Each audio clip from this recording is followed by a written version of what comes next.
hello हेर्नुहोस् है साथीहरू यो दुईवटा भाँडामा हेलो साथीहरू म तपाईँहरूलाई आज एउटा बलुवाको विषयमा चाहिँ एउटा भिडियो बनाउँदैछु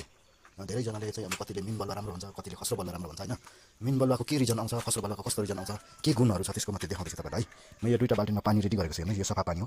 यो बाल्टिन चाहिँ अलिकति मैला छ तर पानी चाहिँ सफा पानी हो हेर्नुहोस् यो सफा पानी छ यो मुनिको होला जमेको हो यसमा तपाईँलाई बलुवा हालेर देखाउँछु हेर्नुहोस् ल यहाँ खस्रो बलुवा ल्याइसकेको छु हेर्नुहोस् ल यहाँ यो खस्रो बलुवा अब म मिन बलुवा पनि ल्याउँदैछु यो चाहिँ साह्रै मिन बलुवा हो अब हामीले यो बलुवामा चाहिँ नि यो मिन बलुवामा कतिको मैला छ अनि खस्रो बलुवा कतिको सफा छ भनेर कसरी थाहा पाउने तपाईँले हेर्नुहोस् ल दुईटै पानी मैले सफा राखेको छु हेर्नुहोस् अब यो बाल्टीमा म मिन बलुवा हालेँ यो बलुवा हालेँ मैले अब हेर्नु यो पानी कतिको धमिलो हुन्छ तपाईँले देखिहाल्नुहुन्छ हेर्नुहोस् कति मैला निस्क्यो यो पानीबाट अब यहाँ म खस्रो बलुवा हालेको छु फेरि यो चाहिँ खस्रो बलुवा हो त्यो हेर्नुहोस् हो तपाईँहरूले यो हेरिहाल्नुहोस् यो बलुवा हेर्नुहोस् खस्रो बलुवा